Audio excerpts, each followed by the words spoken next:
Assalamualaikum warahmatullahi wabarakatuh. Perkenalkan, nama saya Andi Azhara Sriwanti dari kelas C Akuntansi 1.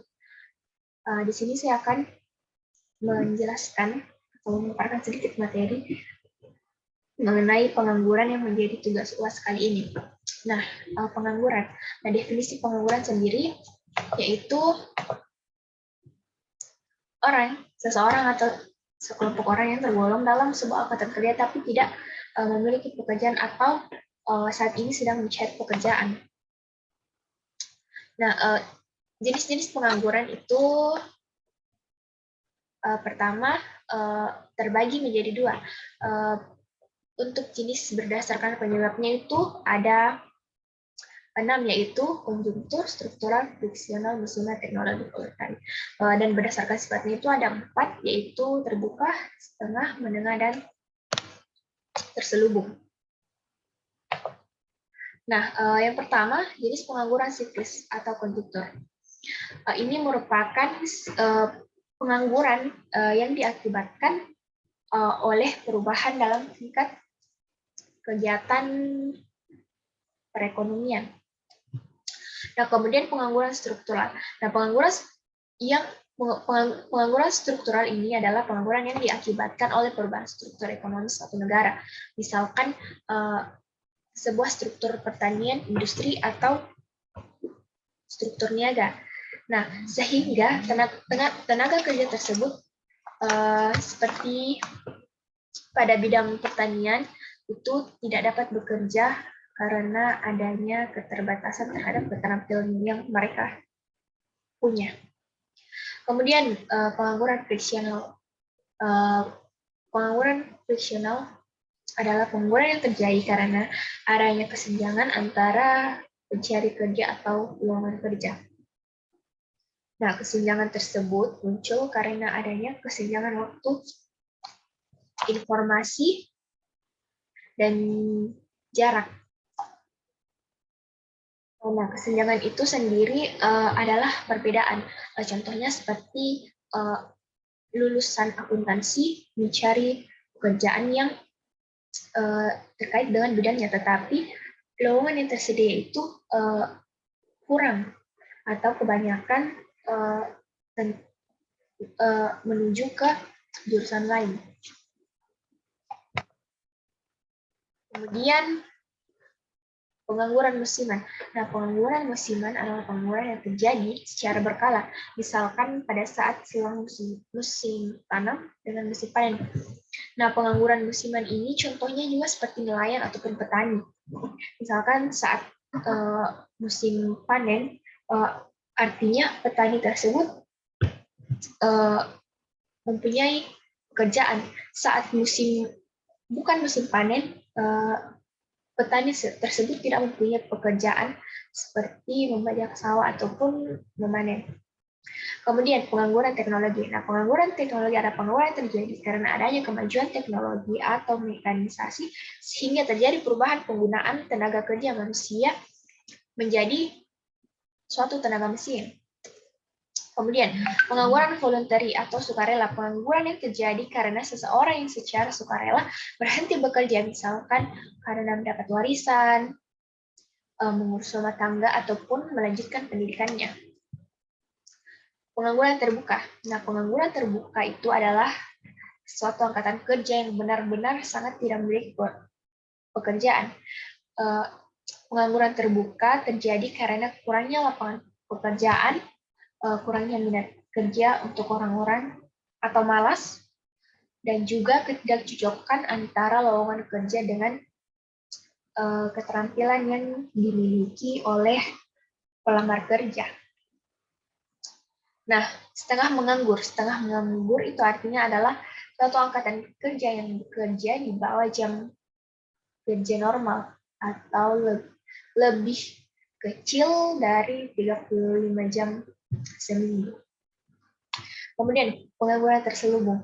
Nah, pengangguran terselubung itu adalah suatu angkatan kerja yang bekerja tidak optimal sehingga terjadi kelebihan tenaga kerja. Nah, tingkat pengangguran. Tingkat pengangguran adalah perbandingan antara jumlah penganggur dan jumlah angkatan kerja dalam kurun waktu tertentu yang dinyatakan dalam persentase. Nah, jumlah pengangguran adalah jumlah angkatan kerja dikali dengan 100%. Nah, penyebab pengangguran itu ada berbagai hal. Nah, contohnya, pertama, jumlah angkatan kerja tidak sebanding dengan jumlah lapangan kerja. Artinya itu jumlah angkatan kerja yang belum memiliki pekerjaan itu lebih banyak daripada lowongan kerja yang tersedia. Kemudian ketidakseimbangan permintaan dan penawaran tenaga kerja pada suatu tingkat upah tertentu. Ketiga, ketidaksesuaian antara hasil yang dicapai antara pendidikan dengan lapangan kerja. Keempat, ketidakseimbangan kebutuhan jumlah dan jenis tenaga pendidik dan penyedia pendidikan. Yang kelima, ketidakseimbangan penyediaan dan pemanfaatan tenaga kerja antar daerah. Kemudian kualitas sumber daya manusia masih rendah. Itu seperti misalkan tingkat pendidikannya, kebanyakan pendidikan SMA ke bawah dan untuk perguruan tinggi itu masih kurang. Makanya disebut kualitas sumber dayanya masih rendah. Kemudian perusahaan yang menutup usaha akibat krisis ekonomi yang kurang kondusif. Seperti misalnya pada zaman sekarang itu ada pandemi, makanya kita dibatasi untuk melakukan aktivitas. Itulah banyak atau ada beberapa perusahaan yang tidak bisa menjalankan perusahaannya selama masa pandemi dan terpaksa harus menutup usahanya, dan ya itulah yang mengakibatkan karyawan-karyawannya yang dulunya punya pekerjaan akhirnya menganggur karena perusahaan tersebut ditutup. Kemudian yang terakhir yaitu peraturan yang menghambat investasi. Nah, apa saja sih akibat pengangguran? Yang pertama, produktivitas dan pendapatan masyarakat menjadi miskin, daya beli masyarakat, permintaan hasil produksi, kemudian keinvestasi rendah, lalu pembangunan terhambat dan pertumbuhan ekonomi terhambat. Kemudian menimbulkan ketidakstabilan sosial dan politik di suatu negara. Yang terakhir menimbulkan masalah-masalah sosial atau kriminalitas, pencurian, perampokan atau penculikan atau pelacuran. Nah, masalah-masalah seperti ini sering terjadi karena seorang pengangguran sangat membutuhkan penghasilan tapi dia tidak punya pekerjaan. Nah, mungkin itulah yang mengakibatkan mereka melakukan hal tersebut karena terpaksa, karena tidak punya pekerjaan untuk melanjutkan hidup. Kemudian dampak pengangguran terhadap pembangunan nasional. Yang pertama yaitu pendapatan nasional dan pendapatan per kapita rendah. Kemudian penerimaan negara dari pajak penghasilan menurun. Yang ketiga, dampak psikologis, penganggur minder karena status sosial tidak jelas sehingga menimbulkan perilaku menyimpang atau menimbulkan penyakit sosial. Yang terakhir, meningkatkan biaya sosial atau biaya keamanan, biaya proses peradilan medis.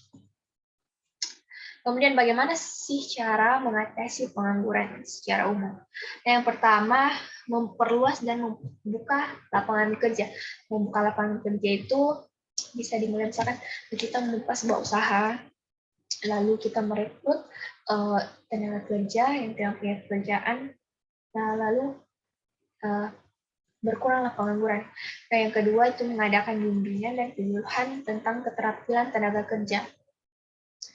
Misalkan seperti pelatihan agar seseorang yang tadinya tidak punya kerja karena tidak mempunyai keterampilan akhirnya bisa mencari pekerjaan dengan keterampilan yang mereka dapatkan dari penyuluhan atau bimbingan tersebut. Yang ketiga, menambah keterampilan melalui BLK. Nah, misalkan seseorang yang telah memiliki keterampilan tapi belum juga mendapatkan pekerjaan, bisa menambah keterampilannya melalui BLK, Balai Latihan Kerja, agar lebih mudah lagi mendapatkan suatu pekerjaan. Dan yang terakhir, meningkatkan pendidikan. Contohnya yang tadinya lulusan SMA, kita bisa melanjutkan pendidikan ke perguruan tinggi agar lebih memudahkan untuk mencari pekerjaan. Yang kelima, pendayagunaan dan penyebaran TK. Dan yang terakhir, pengembangan produktivitas. Nah, bagaimana cara mengatasi siklus pengangguran siklis? Yang pertama, meningkatkan daya beli masyarakat. Yang kedua, mengarahkan permintaan masyarakat untuk membeli barang atau jasa. Yang ketiga, membuka pasar baru di luar negeri. Nah, cara mengatasi pengangguran struktural yang pertama, pengadaan pendidikan dan latihan untuk siap bekerja pada pekerjaan baru. Yang kedua, memindahkan tenaga kerja ke tempat yang membutuhkan. Yang ketiga, meningkatkan mobilitas tenaga kerja dan modal yang ada.